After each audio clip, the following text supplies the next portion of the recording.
Welcome, everybody. All right. Today, we're going to get an understanding of VLANs, not only how to create them, name them, that's not optional, name them, and then how they're going to travel across your network. There's some confusion about that, and I'm not happy what I'm seeing out there, okay? VLANs are not a hard thing to do. They're an important thing to do. They're not hard to do.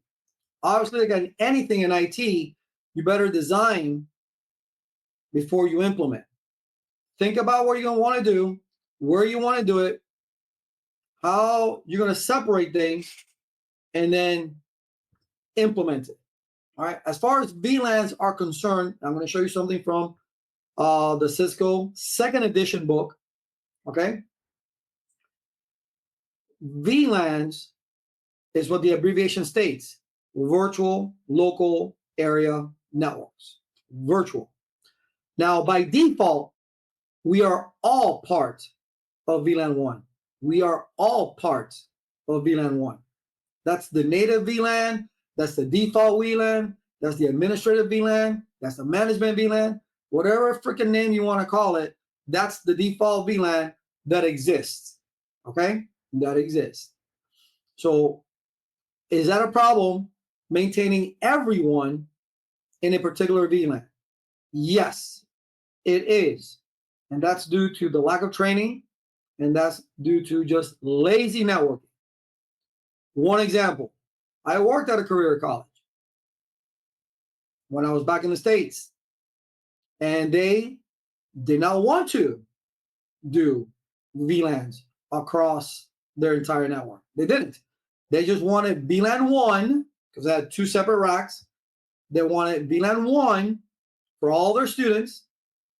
Let's tap it out at 1,000, and they're lucky that they got that. All right. And then the other side was the administration side of the school, right? The bursar's office, the financial office, the salespeople, the admissions people, all right? Those people, and library, whatever. They're all part of VLAN 1, but there were like, what, 50 people employed max to do that particular type of job that actually worked at the school, all right, on that side. Because the instructors, I believe, I remember correctly, we were part of the student VLAN. But let's say I'm wrong. Let's say I was part of the other VLAN. Whatever. When we're teaching a class, 9 in the morning, all students are there, present and accounted for.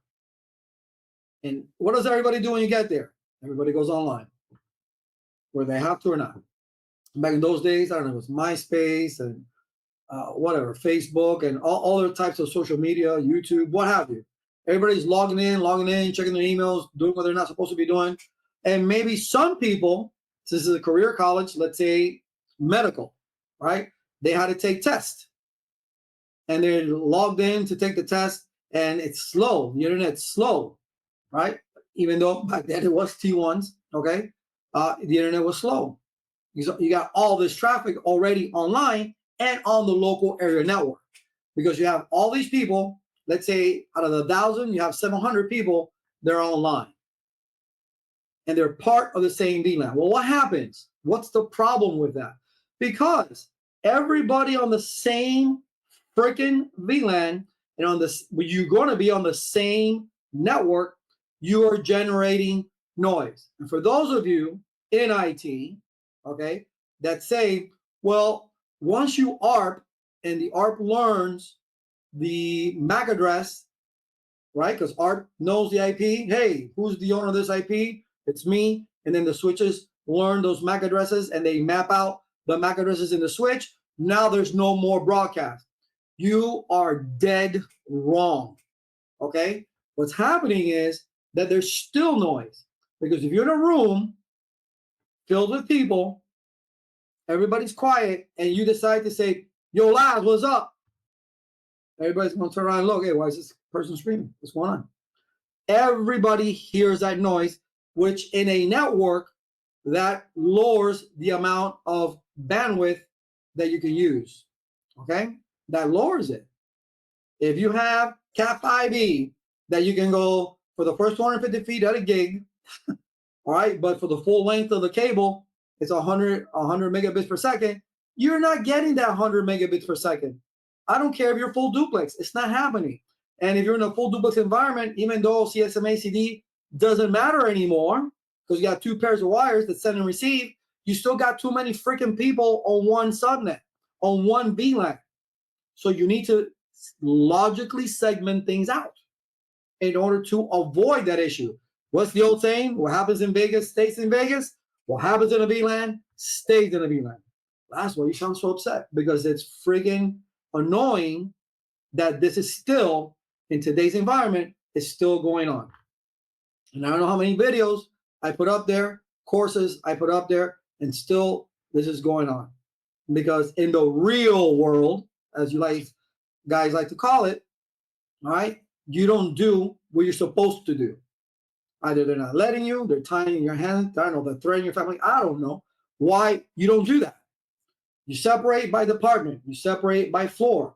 I don't care how you separate, but you need to create these VLANs in order to increase the amount of broadcast domains, which means you have more subnets per, because that VLAN is a subnet. All right, so that what happens in that VLAN stays there. Okay, so when they generate a noise, nobody else hears that. That's the whole point of a VLAN. All right, so try to calm down. But there's many ways of configuring these VLANs. Now I'm going to show you. So it's very important to understand that VLANs are a crucial part of a large network. If you work at a dentist office with, like, I don't know, 5 nodes or 10 nodes, which are any devices, not IP hosts, any devices connected to a network, right? You have an IP address on that particular device. That is a node. So any node, okay, let's say you have 10 nodes on the network, 20 nodes on the network, all right, 30 nodes on the network, 50 nodes on the network. Depending on what you're doing, you can get away with using VLAN 1, you're using Cat5e, and just to throw it out there, if you're still using Cat5e, you're behind the times, okay? Go to Cat 6. That's gigabit all the way, all right? That's besides the point. We're talking about VLANs. Let's take a look at the book real quick. This is the CCNA 200-301 version 2. It's telling you here, by using 2 VLANs, a single switch can accomplish the same goal of the design in this figure to create 2 broadcast domains in a single switch. All right, cool. We'll create a VLAN, we'll assign it to particular ports, and we can separate it that way. You can have one switch with multiple VLANs on that switch, okay? All right. So as we go down, you can see here that Dino and Fred are part of VLAN 1, which, by the way, is the native VLAN. And then you got Wilma and Betty, that's VLAN 2. Okay? Can they talk to each other? No, they cannot. Why not? Because there's 2 different subnets. You're not routing. You're not doing any type of inter-VLAN connectivity, so you cannot talk to each other. That's the way that works. Let's keep going. So what are the benefits of using VLANs? All right. So we said already that if you have one VLAN, it broadcasts it out to everybody. But when you create VLANs, VLANs will be received and processed by all other hosts in the VLAN, but not hosts in another VLAN. What stays on the VLAN, or what happens on the VLAN stays on the VLAN. Limiting the number of hosts that receive the signal on the broadcast frame reduces the number of hosts that waste on processing. Listen, you're reducing broadcast. By creating more broadcast domains, that sounds confusing. When you create more broadcast domains, which means you're creating more VLANs, you are reducing the amount of broadcast within that subnet. Yeah? Okay. It also reduces security risk because fewer hosts see frames sent by any one host. Yes and no. If you don't create things to secure, meaning configure things to secure that VLAN, you made it more efficient networking, but as far as more secure, a little bit, okay? Because by default, if you are doing routing, which we will, and not because we're doing a lab, obviously. All right. When you start inter-VLAN connectivity, then everybody talks to everybody by default. So it's like you're defeating the purpose of what a VLAN is. There's a lot more to it. Okay. All right. So let's take a look at the key topics on this. Is to reduce TPO overhead on each device. All right, I can see that. It's only the devices within that VLAN. Okay. To reduce security risk by reducing the number of hosts that receives copies of frames. Okay, that's true. All right. To improve security for hosts through the application. Okay, so listen to this. To improve security, how? Through the application of different security policies per VLAN. To create a more flexible design instead of by physical location. That is a huge benefit. So if you work, like I used to work for Miami-Dade County in a 12th floor building, what happens if you're supposed to work on the 12th floor, there's no room anywhere in the 12th floor on that specific department you work for, they can sit you on the first floor as long as you plug in to a port that's part of VLAN, whatever, VLAN 15, that's part of that department that you need to be working for, you're fine. So the limitation on keeping you at a certain physical location, that's over. They can sit you in the friggin' warehouse and you can work from there. You misbehave, you're going to the warehouse and you're going to work from there because nobody can stand you. Okay? And that's the flexibility that they're talking about. To solve problems more quickly because the failure domain for many problems is the same set of devices as those in the same broadcast domain, you hope. But you can isolate problems a little bit easier, I guess, because, hey, something's happening in this subnet, something's going on in this subnet, and we can tell what's going on. And then here, I marked it in red for a reason. Let me maximize this, because I know it's my eyes that I'm going by. You probably were able to see it, but not me. To reduce the workload of spanning tree by limiting VLANs to a single access switch. Spanning tree is working, period. You can do a single instance of spanning tree across all VLANs, or you can do an instance of spanning tree per VLAN. Spanning tree in itself, so layer 2 protocol, it's saying bye-bye. Spanning tree, regular PVST, rapid PVST, MST, it's all going, it's all leaving, because regardless of VLANs or not, per instance, across all VLANs, it's a nuisance to work with because it is going to block a port, meaning it's going to reduce, you're not going to have that redundancy. It's got to block a port somewhere, all right? So it's going to have to travel around. Spanning tree was a necessary evil. So that line for your certification, fine. But for real world, spanning tree is a pain. So what do? We do layer 3 of the channel and we route, which is the side effect of that. It says spanning tree, goodbye. No more spanning tree. No more spanning tree. That's in volume 2 of all. The CCNA 20-125, the CCNA 20-301. It's there. It tells you. It warns you. It's not gonna. We're not gonna use spanning tree moving forward. Everything's gonna be layer 3 switches. But anyway, let's keep going. But now let's start talking about trunking. So let's talk about this. What they talk about, this is a great VLAN, right? So if you got 11 and 12, you can see they're a part of VLAN 10, right? Beautiful. And then, or I guess this side, 11 and 12, 13 and 14 are part of this VLAN 10. Only 11 and 12 and 13 and 14, they can only talk to each other, period, end of story. And VLAN 21, 22, 23, and 24, they're in VLAN 20. They can only talk to themselves. So that's what you want. All right. But that's not reality, because then they're not going to be able to get out. Because one thing, I don't know if they're not saying it or whatever the case may be, but once you create a VLAN that does not exist, once you create a VLAN, I'm going to put my face back in here. Once you create a VLAN, let's say like they're VLAN 10, you hit enter, it comes up, right? But it's not part of it's not a native VLAN. It's not a native VLAN. So it doesn't know that they're VLAN 10. And that's where trunking comes in. When you trunk a port, and even though they talk about ISL, nobody uses ISL. Nobody uses ISL because 802.1q will allow for more VLANs, 4096 to be exact. Okay, 4096. And now we have VXLAN, which is another protocol that allows 6 million friggin' VLANs. That's a lot of VLANs. But anyway, so the VLANs that you create don't know that they're VLAN 10. They have no idea that they're VLAN 20.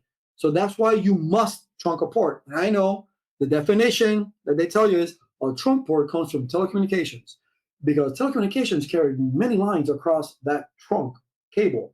So trunking in Ethernet is multiple VLANs going through that cable. Yeah, but for a specific purpose, because VLAN 1 can go across trunk ports and can go across access ports.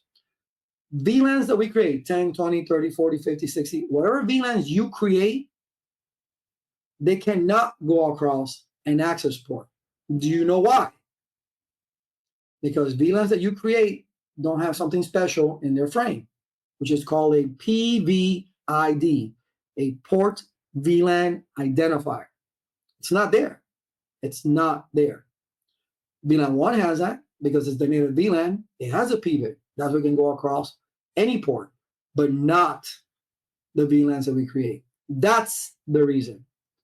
That's the reason. Yes, you want a trunk port because you want multiple VLANs to go across, but the job of a trunk port as well is to tag VLAN 10. Hey, you're VLAN 10.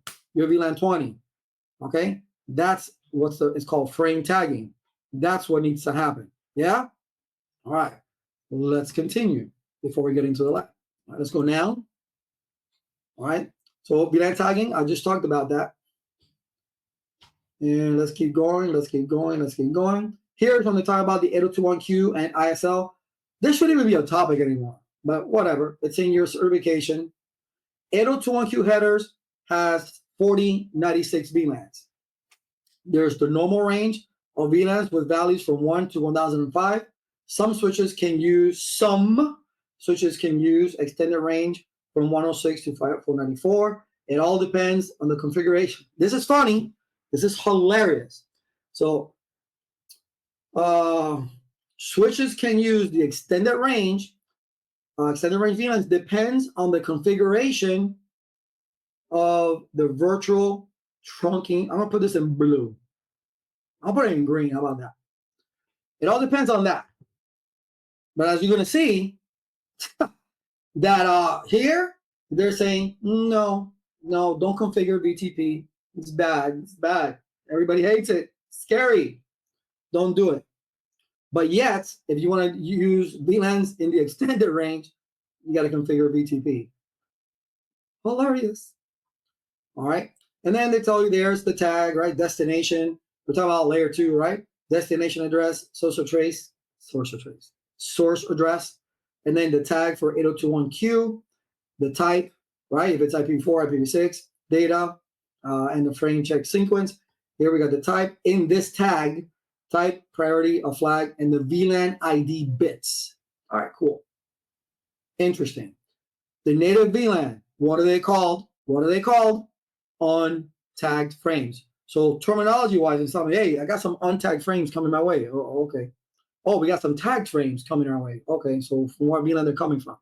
So that's what that means. Untagged, meaning that's the native VLAN. Tagged, meaning that when they went across the trunk port, they had to get tagged by the 802.1q protocol, or encapsulation, I should say. And now forwarding data between VLANs. Let's go down. Here we go. To forward packets between VLANs, the network must use a device that acts as a router. You want to use a multi-layer switch and enable IP routing? Knock yourself out. Knock yourself out. No biggie. If you're routing, you're routing. No need for trunking. Okay? No need for trunking if that's what you're doing. Okay? You will need a multi-layer switch, obviously. All right? Or you can use a friggin' router. All right? And then they talk about verification and all that. We're not going to get into all that. And that's pretty much it, what they talk about there. So this is our little lab right here. Okay? So here we go. We're going to do this. So over here, this is the faculty switch, but this is the distribution. So that's not the faculty switch. I'm just going to call this MLS 2. And I'm going to call this MLS 3. And this will be the faculty switch. And this, I just click on the label, all right? This will be the students switch. All right, cool. So where do I create my VLAN? Did they tell you? Where do you create your VLAN? Do I create it here? Or do I create it up here? Where do we create it? Where do we create it? All right, well, let's create it down here. I don't know. Let's create it. All right, let's find out. Let's just create this VLAN. Right? So we'll call this config T, not config T, that's the command. Host name, faculty. I'm gonna do my little housekeeping, no IP domain. Lookup, I'm gonna go to the line count 0. I don't want to get interrupted. Login synchronous. Awesome. So I just gave it a name. And I did that little housekeeping. So if I type a typo, it goes into the DNS. And if I do the login synchronous, it will interrupt and stuff. So let me copy that. Let's create a VLAN here. VLAN 10. Oops, not there. Global configuration. VLAN 10. Name faculty. Awesome. So now we've created it. They say that this is optional in your book. No, it's not. Not optional. It'll create the VLAN, but in my world, that's not optional. I don't want to say, hey, man, VLAN 0010. What? Who's that? I'm not freaking RoboCop or Robo anything. I need a name, dude. What VLAN is that? Oh, that's a faculty VLAN. Oh, that's a student VLAN. Oh, that's HR. That's whatever. Give it a name. All right. Then I want to go into the interfaces to assign that VLAN. Beautiful. Interface F0/1. I'm just going to do 5/5. Okay. I'm going to hit enter. All right.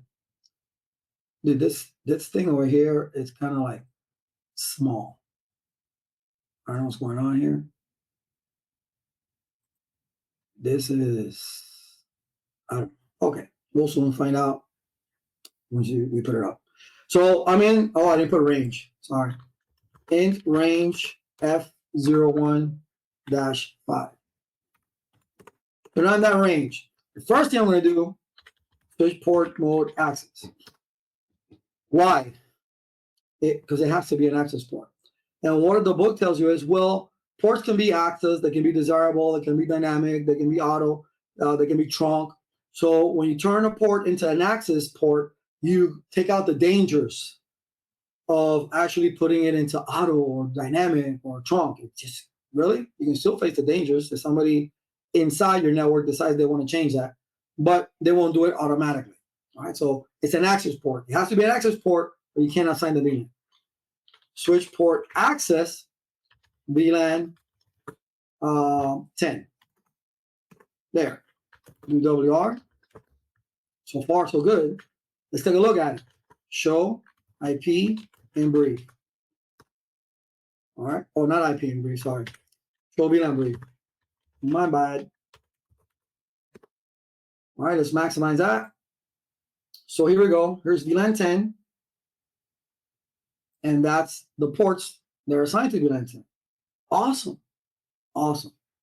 And I said, well, if I want to go up, right? So let's say this way, I got to trunk this port. It's not going to go across anything else unless I put a port on there. There's no IP addresses anywhere. And I'm using a switch. All right. So that brings in a little bit more complexity, because I saw somebody do a lab that's very similar to that right there. And they did not explain why you're able to pay. All right. So, but that's okay. Well, no, it's not okay, actually. Let's put, so we got that there. All right. So let's put some IP addresses. Put some IP addresses on the VLAN. Right. Well, let's put the label. Let's say here. there's going to be VLAN 10. And I'm going to put 192.168.10.0 CIDR 24. All right. So that's the deal there. Cool. Cool. Gotcha. I'm going to come in here. I'm going to put config T. Oop. On T. I'm going to put an address on the VLAN. Interface VLAN 10 IP address 192.168.10.253. 255.255.255.0. Why do I choose 253? Because do I need to do a no shot? No, it's good. Let's take a look at it. Show IP in brief.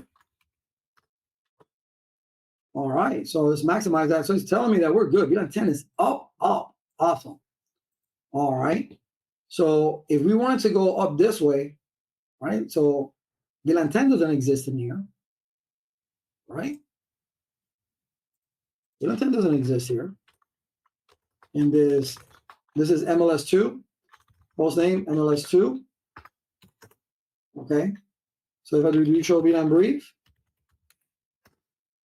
it's like, where's VLAN 2? It's not, I mean, VLAN 10, it's not there. It's not there. So do I need to put it? Do I need to manually add that? Well, that's a real royal pain, isn't it? Or else it's not going to work.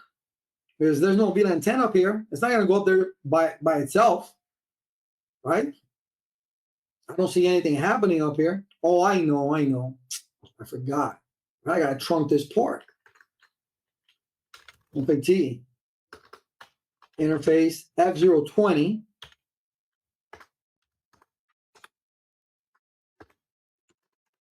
I had to do switch port mode trunk. Oh, sorry. In this switch, there's two commands to do that.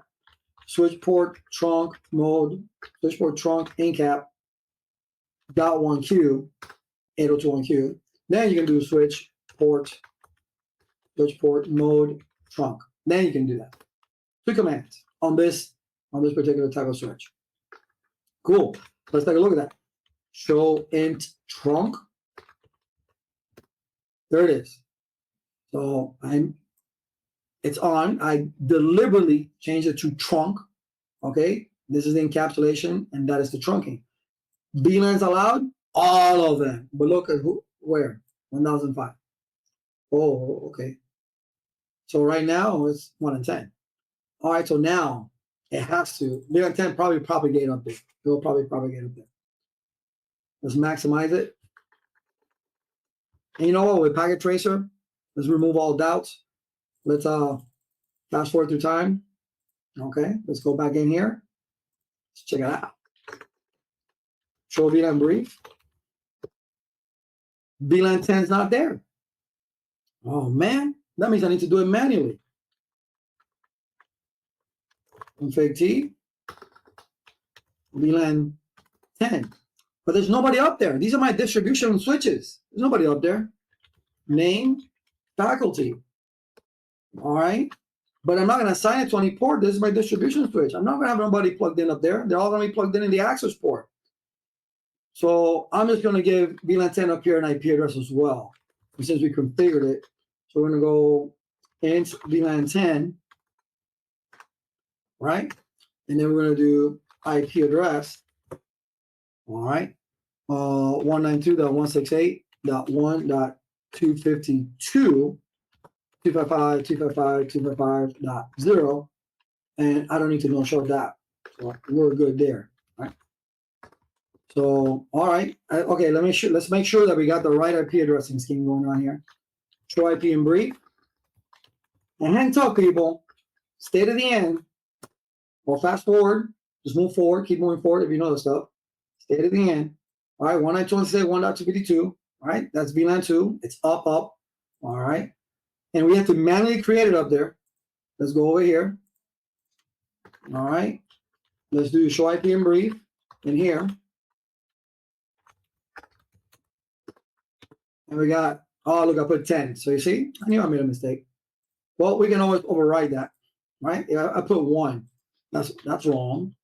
So config T, I'm going to go back in VLAN 10.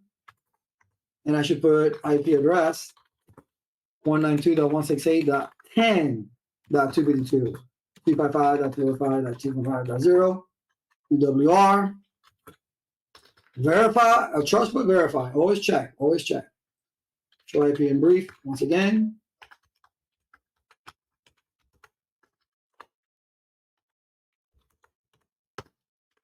And now we're good to go. And IP4, you can override it. IP6, you got to get rid of it and put it in. All right, cool. So let's see if we can ping. Let's just ping from right here.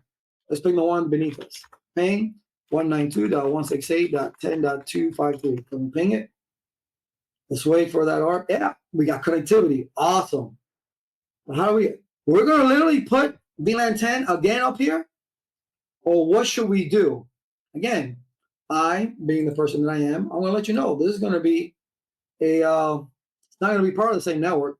It's going to be these are going to be routed ports right here because this is a switch. Okay, so I'm going to turn this into another network. And do I really have to? Let's say I don't want to. Let's say I want to make them part of the same network. It may overlap. Will it? Will it? Let's find out. So let's keep it. Let's keep this under the same. But if I keep this under the same, that means I need to put VLAN 10 over here, and I don't want to do that. Wow, I'm having such a conflict. Okay, we're going to go ahead and put it in a different network. My God, 10.1.1.4/30. All right. So what does that mean? Well, now we're in a different subnet. These are going to be routed ports.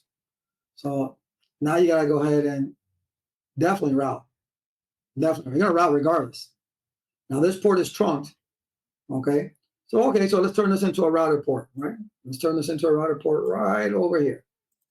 Because I want to put it, I'm not going to keep, I have VLAN 10 where it has an IP address, but I got that port plugged into another switch. I'm not going to put VLAN 10 up there. I'm not going to do that. I don't want to do that. Okay. So config T. I'm going to interface G0/1. Interface G0/1. No switch port.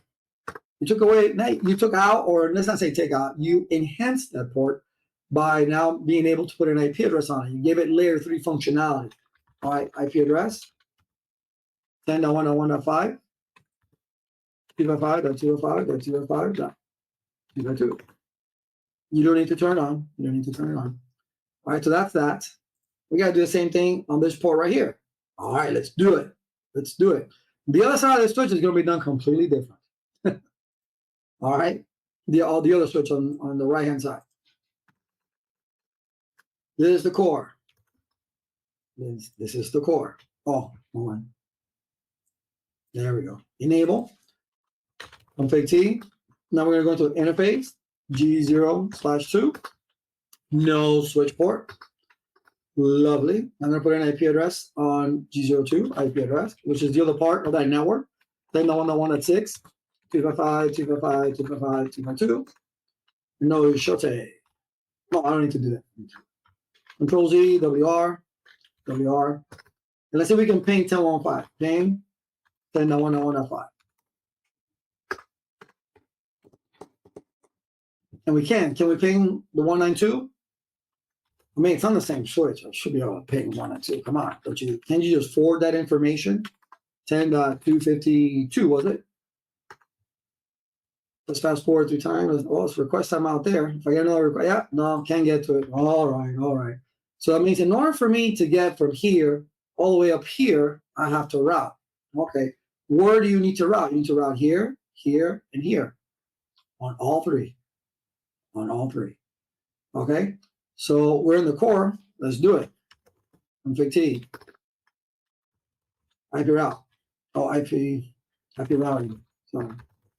That turns it on. IP routing turns it on. So I'm going to do, let's do RIP, make it easy. Router RIP. Network 10.0.0, classical boundary, right? And that's all I'm plugged into up here so far. That's all I'm going to do. The middle one is plugged into 2. Exit, IP routing.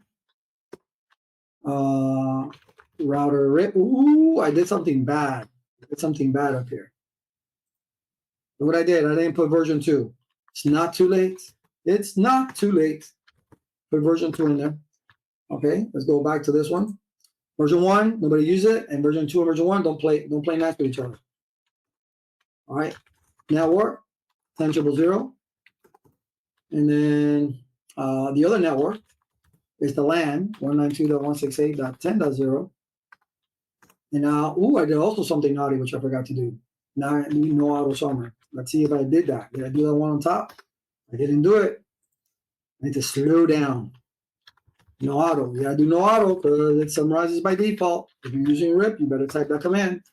All right, and then finally, we get down to the last switch here. Still gotta do it. Config T, IP routing, router RIP, version 2. Network, you only got one network. Network 192.168.10.0. No auto. And we're gonna verify this. We're gonna verify. Show IP route. No, show IP protocols, I should say. Show IP protocols. So show IP protocols, we got, let's maximize this thing here. We got RIP that's running. We're doing version 2, and that's the network that we're advertising. We're good there. Okay. We come to this switch. Let's maximize that switch. Well, we got it right here. We got an auto summary going on. We got the 10 network, down. The LAN network, which is the 192.168. We got the one on top, version 2. We're okay. So let's take a look here at the core router. Let's take a look at what it knows about. IP routes. Hey, look, we know about the LAN down there. It's through RIP. Check it out. Then we're going to go ping 192.168.10.1. Let's see. Patience is a virtue, which I lack big time. Really? You can't, oh, wait a minute. Yeah. That would help. Yeah, that would help. That would help. Well, who's my gateway? Who's my gateway? It's that access switch. It's this switch right here. That's my gateway. That's my gateway. 192.168.10. I believe it's 253. That's my gateway right there. Can I ping it?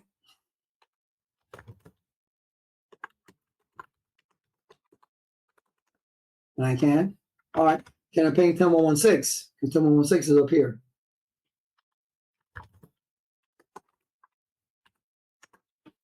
Let's fast forward through time because I just don't want to wait.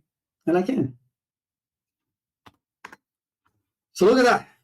But man, I had to create my VLAN down here, and then I had to create it up here. No. In your book, let's go there. Well, let's go there. Look at all this. I'm going to go to this, because it said that you need a BTP to go to the extended range, right? That's where I'm going with this. Ta-da. This book does not discuss, this is your Cisco Press book, again, 200-301, edition number 2. This book does not discuss BTP as an end to itself for a few different reasons. First, the current CCNA 200-301 exam blueprint ignores it. Okay. As to, this is not true, as do the CCNP Enterprise Core and Enterprise. Not true. Additionally, many enterprises choose to disable BTP. Well, then you don't know what the hell you're doing.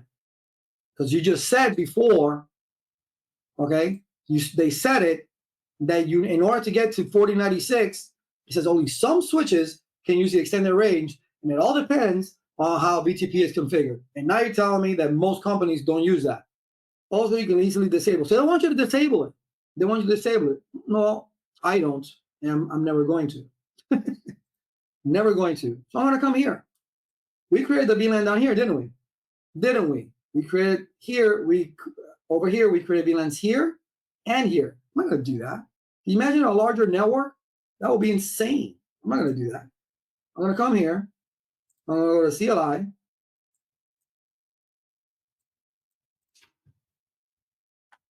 All right. I'm going to enable new config T correctly. All right. And I'm going to work on that. BTP. Let's look at it first. do show BTP stat. Here it is. We have no domain name. That's what you're going to tweet. We have no, you can put version 1 or version 2, no matter. For BTP domain name, we have none. There's no BTP passwords, and we have no IP address. All right. This is going to be VLAN. What VLAN is this? We did 10 over here. Let's do VLAN 20 over here. All right. So we'll do VLAN 20. It's going to be 192.168.20.0/24. All right, so now we know, right? 2020. Lovely. So let's do it. Let's maximize it. Sorry, not that. Let's get rid of faculty. Let's just get rid of all this right here. This is where I want to be, right? Yeah. So the first thing I'm going to do is I'm going to, well, let's create the VLAN. Let's just create it up here. So VLAN 20, name students. But I'm not going to assign it to any port up here. No, I'm not. I am going to give it an IP address for management purposes. So int VLAN 20, a different purpose that I'm using this for is for management purposes. This is called an SVI IP address. Putting an IP address on the VLAN is an SVI, switch virtual interface. IP address 192.168.20.253. Okay, 255.255.255.0. All right, cool. That's there. So let's take a look. We know we got the VLAN there. Let's look at it. Show VLAN brief. All right, there's the VLAN, but I'm not assigning it to anybody. I'm not going to do it. All right, and then show IP in brief. All the way to the bottom, we see the IP address on the VLAN for management purposes. Beautiful. Now let's do the BTP that they tell you don't do it. Let's do it. Why is it doing that? I'm just clicking on the wrong thing. Okay. All right. So let's do BTP.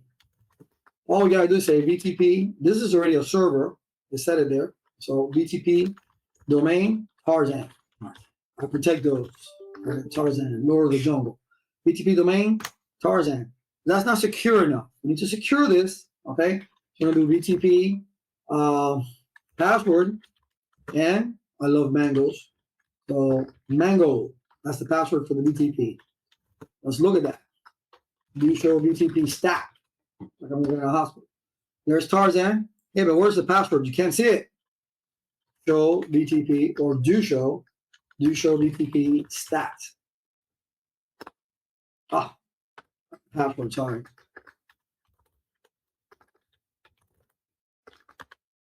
If you notice, I don't edit my videos. I make the mistake and then I fix it. I don't edit them. Oh, look, he does it perfect every time. Do show BTP password. All right. There you go. That's where it's at. Cool. So as far as spanning tree, let's take a look at this. Do show spanning tree. Oh, it's not going to do that. All right. I like tabbing. So I'm going to do it from here. Show spanning tree. There you go. Is this the root bridge? No. All right. One of the things I like to do. Oh, there's another switch on top.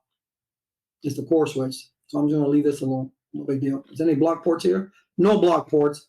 So I'm good. This is actually looking at the root bridge. Okay, on port 21, which is up there. All right. I'll leave it as is. Okay. So I'm not going to worry about that. But I am going to trunk a port. Which port am I going to trunk? I'm going to trunk port 21. Oh, this is the root bridge. I thought it was up here. Okay, so this, oh no, we can't have that. We can't have that. Well, really, to be honest, let's take a look at this real quick before we go any further. There's no redundancy here, so it really doesn't freaking matter who's the root bridge or anything. No port will be blocked. It's all green. There's no redundancy, so we have no issues. All right, so we can leave span tree alone. All right, cool. So let's trunk port 21. That's the one that's going down. Okay, so we're going to do conf T interface G0/21 and int F0 21. All right, and we're going to do switch. Remember, on this switch is two commands: switch port trunk, incap -1q. Now you can do switch port mode trunk. Lovely. So now you create the VLAN, you get the VLAN IP address, management purposes, and then you tweak BTP, all right, giving it a domain name and a password. And domain name doesn't mean, see, look, you see this? It thinks it's looking for a DNS server. This is why I type no IP domain lookup, Control-Shift-6. All right, so DWR. All right, let's go down here. All right, let's fast forward through time here. So did any VLANs come down? Let's find out. Let's find out. Say no. Enable. Conti. This is the student switch. So host name, students. Okay. Oops, that's the name I had. All right, so we're gonna go ahead and do show VLAN brief.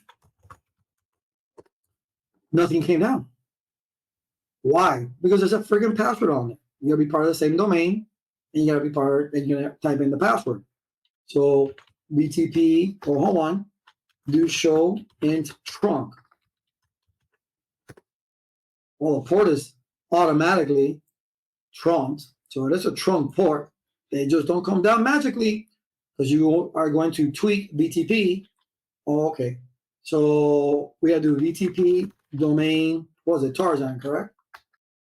Yes, there's already a domain name. That's completely wrong what I did. I'm not supposed to do it manually because there's one that exists already.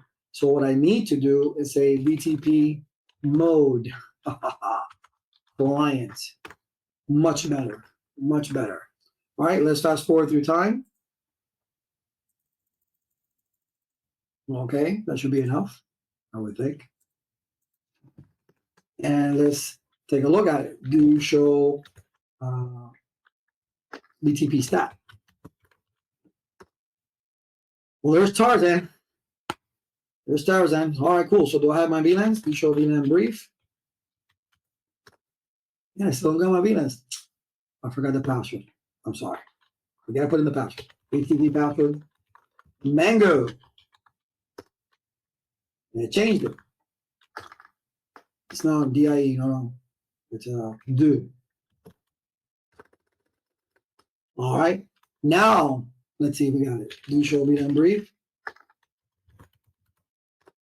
Well, lo and behold, I cut my workload in half. So what does that mean? What just happened? What did just happen? I went to one of my distribution switches. I created all my VLANs, right? I made sure the ports get trunked, and the distribution switch is a server switch. And then I give it a domain name, not like Cisco.com or anything like that, or globed.net or nothing like that. It's a domain, Tarzan, okay? And then give it a password. Please don't make the password Mango, obviously. All right, but you give it a password. You type those on your access layer switches, client switches, boom, you're good to go. You're good to go. You say BTP mode client, that turns you into a client, and then BTP password is Mango. Everything comes down. You saw that before the password Tarzan came down, but the VLANs didn't. So that's a security. That's a security thing you can do. So nobody can just walk into a company, plug it into one of your freaking ports, and download all the VLAN database that they want. So you have to secure it. So now all I got to do is go in the student switch, which is where I'm at. Oops, I'm in the wrong place. Okay, I'm going to go to interface, range, F0/1-5, switch port mode access. This should be an access port, switch port access, VLAN 20. WR. Now I can go ahead and say, all right, show VLAN brief, and there are my VLANs. So these ports are trunked. So the only other port that I got trunked is this one, right? To get to the outside, right? And then, or if this is facing, information will come to this switch. But again, these are switches. These are switches, all right? And then, but that's the way that I would do it. So BTP is not a bad thing. And the bad thing that they call it is because, oh, well, you know, BTP will, if you're a BTP, you can blow out all your VLANs. Yeah, that's why Cisco says one server, one client. Even though client and server switches or client and server layer 3 devices, okay, or layer 2 devices. This is a layer 2 protocol. They send and receive, right? BTP sends from server and client, they send and receive. But the one thing, if you're a client, you cannot create VLANs. You cannot create VLANs. So here I'm on the client. I'm going to create a VLAN because I'm just a rogue employee. VLAN 800. Nope, you're not allowed to mess around. Okay? That's the important thing. So when you're creating VLANs, your topology and the devices you use will definitely depend on exactly what it is that you're doing. Okay? Using this, because a person that does a lab with this, that means that everything they're using, they're going to make it a layer 3. Like we did it here, okay? They're going to do it over here. But why not use VTP, okay, to send your switches down? Nobody tells you that, to send your VLANs down, I'm sorry, to send your VLANs down. If not, you still need to go up in here and create it, like I did it here. I didn't assign it to anything, but I had to create it. What? And now see here, the gateway is the switch. Here, the gateway could be this core switch. I can put an IP address here, between here and here, do the same thing, okay? Or I don't have to do that, I can just trunk it, okay? But I still need to put an IP address here, right? Or inside the VLAN, I need to put an IP address here somehow, right? That's why when you're using switches, things change, because routers are completely different. On routers, for inter-VLAN connectivity, you will use sub-interfaces under a router, right? And then it's going to go back and forth. But depending on your topology, that's going to change. You want more detailed advice? Not a problem. Not a problema. Let me open up this right here. Because even though this is an hour-long video, I hope you stay till the end. Okay, so you can see that the complexity, that not real bad complexity, but the different things you need to understand needs to come into play. Okay, not only current boot camp, I just finished my second week, my fourth day, right, on the CCNA. Right, I completed it on Sunday, so that's the second week, right? So we did 4 days already, all right. But the recordings are there. You want to still join, you can. There's nothing preventing you from joining. I do have this one. It's nothing to do with VLANs, but I got this one going on. So you better know how to do this. I mean, you have to. It's foundational.